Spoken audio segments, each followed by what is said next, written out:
heard you like your radio just like you like your coffee. Today, we have the spokesperson for NNPP. We have Barrister Ladipo Johnson in the studio. Good morning. Good morning. Thanks for having me. It's great to have you in our studios today. So the first question I would ask you, congratulations, campaigns have begun. Is NNPP ready for 2023 election? Yes, we are. Thank you very much. We are ready, and we are preparing even more. At the moment, I think this week, this weekend you tend to forget today's Monday. Yes, because it's a bank holiday. Yes, this week I think the Presidential Campaign Council will be announced, and then we intend to roll out and present a manifesto to the people of the country in the form of a social contract. That might be next week. I'm not sure. It might be this week or next week. And then after that, activities will kick off. You have different campaign events, town hall meetings, things like that, and then rallies as well.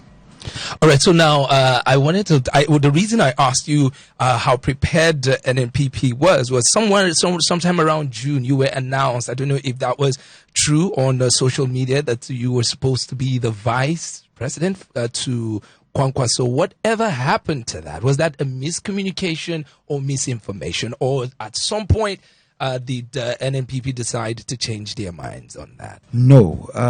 It was... In actual fact, it took place. We keep developing as a country, and at that stage, it was what was called a placeholder. Oh, okay. Consultations were still going on at that moment as to where the vice president would come from, who it would be, he or she, all sorts of things. But at that time, to meet with the INEC deadlines, my name was presented as an insurance policy. Okay, I get that. Now, talking about the insurance policy and you being the placeholder, and that was when it generated a lot of conversation about Peter Obi and Kwankwaso becoming a group. How did it make you feel, though, that at the end of the day, you were not announced as the vice for Kwankwaso? Would it have been good if you were announced as the vice? It would have been good if I was announced as a successor to Bill Gates. Oh, okay. No, actually, I was not in doubt that I was a placeholder. We knew what we were doing. It's all about teamwork, and we were working together. And indeed, even when the Obi...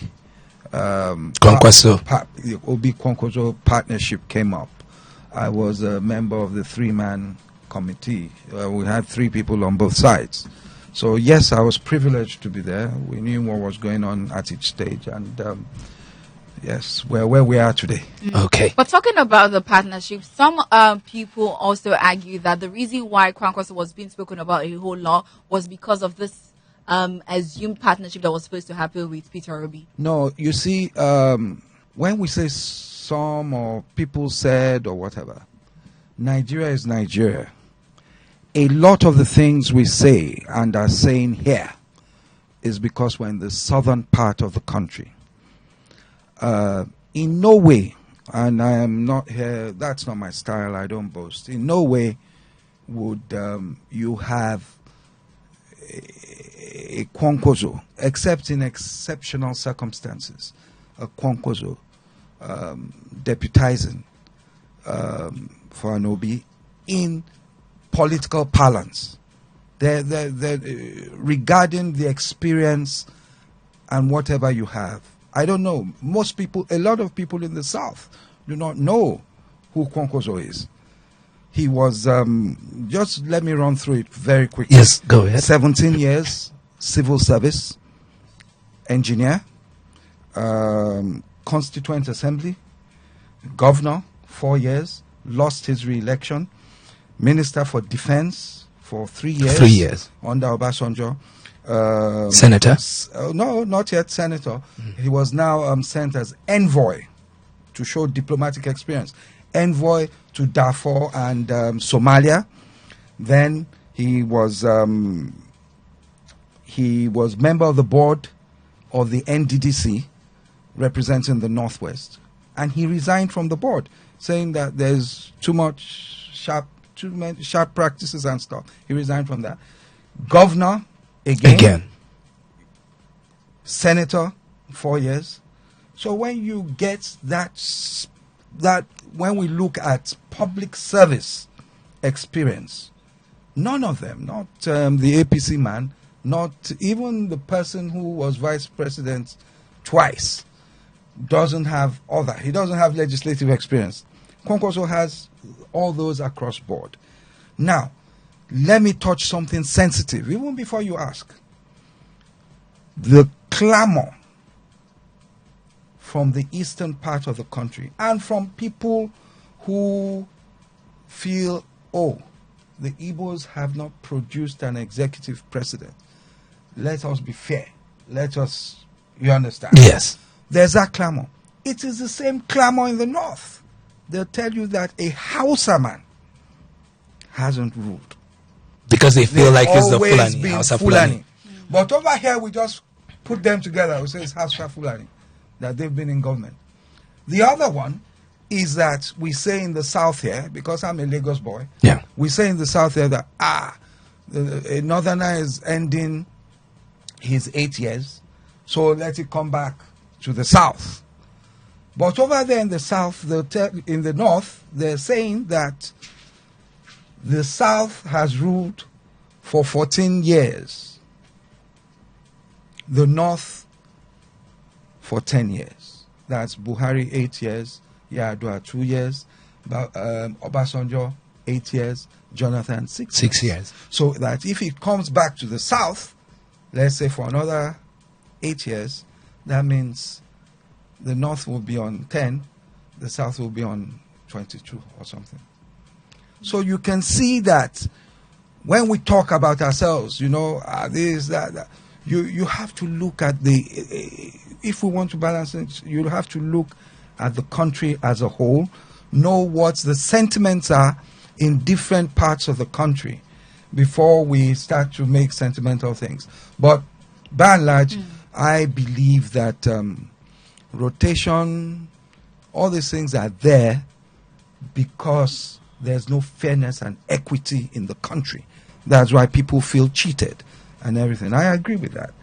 But at the end of the day, we have to balance things with competence, capacity, and who will move us forward at any given time. You understand? It's a key, that phrase, at any given time. The person who will move us forward in wartime might not be the person that can move us forward in peacetime. You understand? Let's even assume that all politicians want the best for Nigeria. Let's assume that. Let's give them that. If that is it, will your policies take us forward at this time? Or will your policies take us... You understand? Yes, now seeing that we have not seen your manifesto, exactly, and we've not really heard what Kwankwaso is going to do, which I feel at some point, I was feeling like at this time, Kwankwaso's manifesto should have been out. Well, most of them haven't. Yes, I know the APC is PDP. Atiku Abubakar. Yes. Yes, but why is it taking so long for a manifesto that you probably have been nursing for a very long time? Well, you have to know that the miracle that has happened in the space of like 4 or 5 months. And when you say miracle, what do you mean? That means the coming together of the NNPP. Okay. You understand? Yes. The NNPP, yes, it is an old party, the New Nigeria People's Party. It's been there for 20-something years.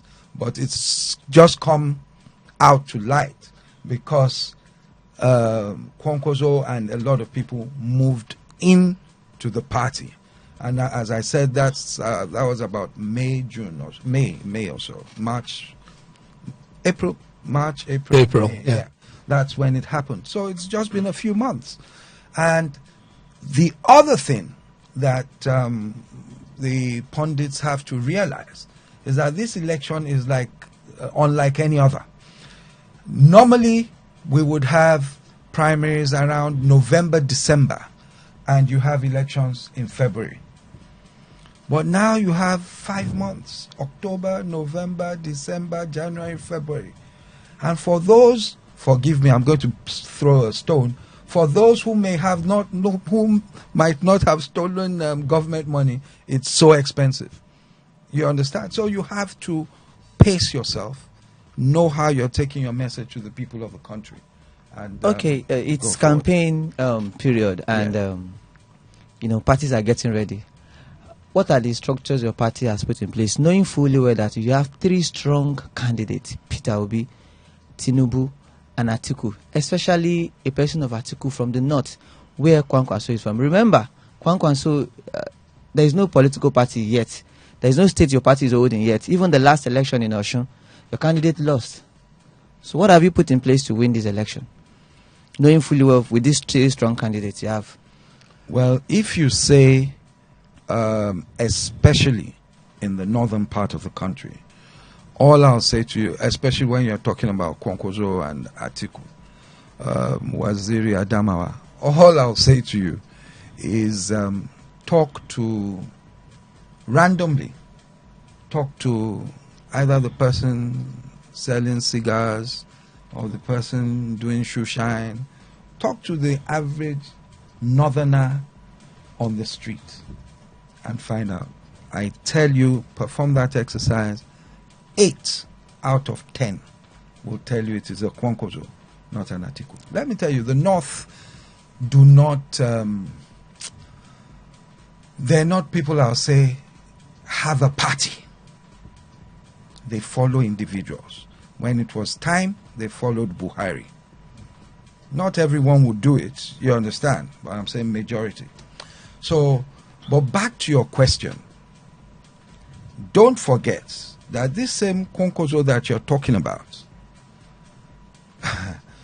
in 2014, he was runner-up to Buhari at the primaries when we came together to start the APC. And go and find out what happened in Jigawa. Even in Zamfara. Go and find out, amongst other places, of course, Kano. Go and find out the influence he had or he brought to bear in making sure that those governors got in at that time. Right? So, yes, because it is the NMPP, you don't have a sitting governor. But I tell you, even if we talk about that, there's been more movement into the NMPP when Kwankwaso went in, regarding so-called people with structures, I'm talking about senators or what have you, than since Obi went to Labour. You get it? It's out of that movement that you had Shekarau moving out again. But people like that, key people, look, there's nothing wrong in being very strong. I keep saying it, in one part of the country. He doesn't owe you any explanations. It is you who are the analysts that needs to say, okay, this election is not just about Lagos, it's about the whole of Nigeria. Okay, there's that point, and there's the other point as well that APC government as well is ruling Kano. And Ganduje is, of course, you know as well that Ganduje and Kwankwaso, they probably can't walk on the same street, like when it comes to politics. No, I mean like, yes, I know. But like when it comes to politics and how to share the city of Kano as well. And APC is another great force in this election come 2023. There's Ganduje, there's Atiku Abubakar, there's also your flag bearer, Kwankwaso. Now, how do you think this is going to play out? Now, I also realize that you've talked a lot about northern politics that I quite understand because I worked there for a bit. Now, when you look at it, and how does Kwankwaso come, apart from Kano alone, how does he take over the southern part of Nigeria? Because it's only Kano right now that seem to be, vibrating for Kwankwaso. You're making that mistake. Okay. Google Google North Central now. Okay. You'll see what happened in Plateau State yesterday. Okay. And the same, I think the same thing also happened with Peter Obi. We'll look at Bauchi. Okay. We'll look at especially Nasarawa, and look at Niger State. That's the North Central. I mean, Bauchi is not North Central. Benue, I was talking about. Yeah. Then go to the Northeast, where Atiku is from. Look at what happened in Adamawa. Look at what happened in Borno, in Shettima State, where Zulum mistakenly tried to close our office. In fact, they closed the office 2 days before Kwankwaso was meant to go there to open the office. It was the people of Borno that got out onto the streets and started to say, what nonsense. Because in 2015, when they had problems, when the Boko Haram scourge started, Kwankwaso adopted 100 orphans in Borno then. In Borno then. Has he done anything in the south? In the south, he's done it. Look, even in Osun, there's a place in Osun where he built, I think it's like, I'm sorry I don't have the exact name, an institution. Someone from Osun told me that if that was when he's in PDP, the delegates thing, that if there's just one vote for Kwankwaso from Osun in the PDP primaries, that it will be his, because he built so in their own whatever. And he's done scholarships around the country, not just Kano. When it comes to education, you understand, there's no, I don't know who, maybe a private individual, but when we're talking about people who've been in government or whatever, I don't think there's anyone that has done that. And that's why you see the craze. You see, when people keep saying only in Kano, you have even said only in Kano. The other person that interviewed me the other day said Kano and maybe 2 other states. I said maybe. Oh no, I'm not saying. I mean that the popularity for Kwankwaso at some point surged in Nigeria, most especially the beginning of the year. It surged, and at some point, popularity. Let me tell you what happened. Yes, the popularity. When you say it surged, maybe on social media. Yes, because those who are on social media, that is the OB people, the younger people, at that time were tweeting, oh, Kwankwaso Vice, Obi this. And I said to people, it's good. They've brought the name Kwankwaso on social into the houses and the homes and workplaces of southern Nigeria. But do you think that social media can also play a major role, seeing that it actually did in 2015? Yes, social media plays a role in especially in influencing. You understand? It plays a role in that. I have a friend. He's a brilliant Igbo young man, and he consults with us as well. So at that time, he got taken by everything and said, oh, please phone, we call him RMK, Rabiu Musa Kwankwaso. Okay. Phone RMK and let him agree to work with Obi.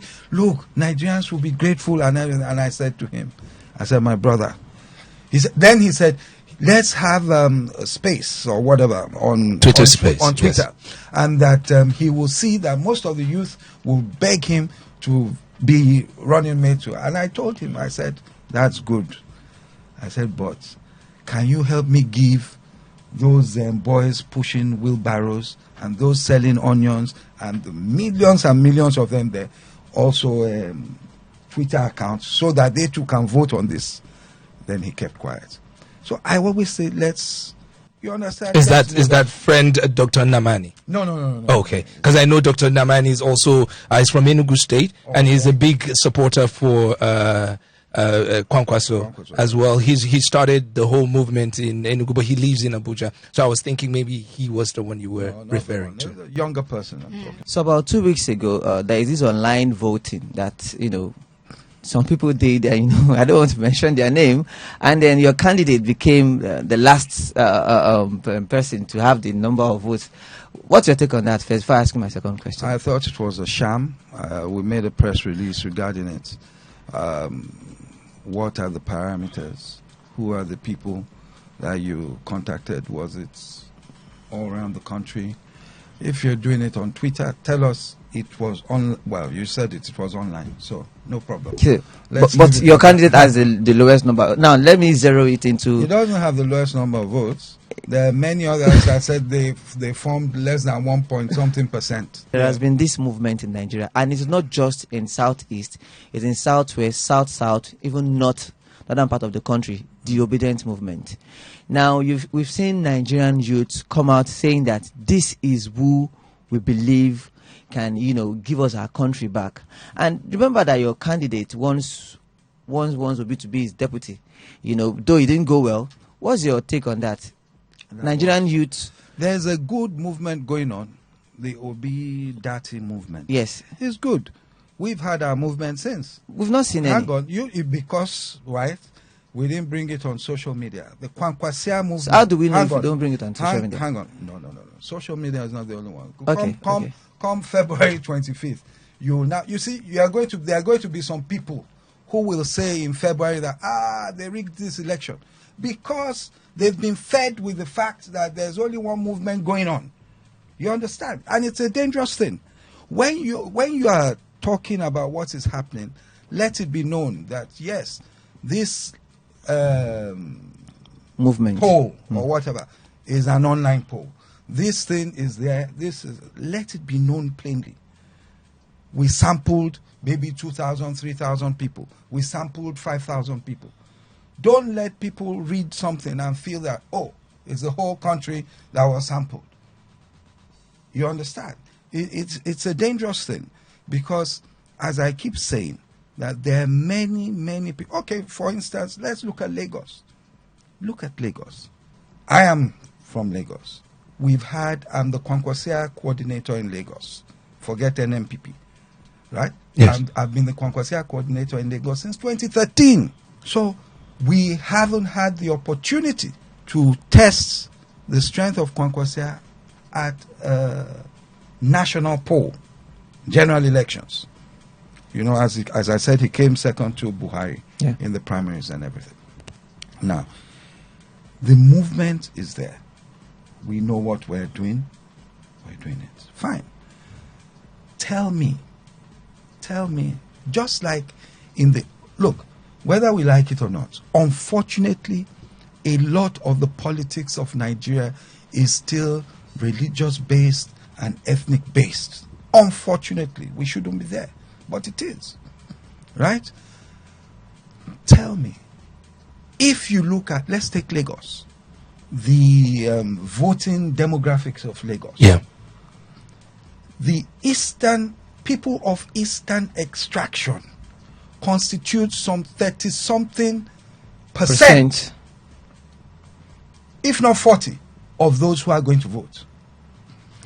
People of Arewa extraction constitute 20-something to 30% of the voting population in Lagos. Right? Then us Yorubas, people from different places as well, will form maybe the remainder or the majority as one block. Now, if people now vote according to ethnic lines or whatever, will you be surprised if Kwankwaso clocks 25% in Lagos? Which he will. I'm just saying, he will. You understand? No, I'm telling you as a politician. I understand. Okay. So will you be surprised? In the same way, if you go into Plateau State, even before they do the rally, I'll tell you that Obi will have a showing. Because there are lots of Igbos trading there. And also there are lots of Christians. It's majority Christian state. So we know what is going on. The Coffee Gang on Hot 93.3 Lagos.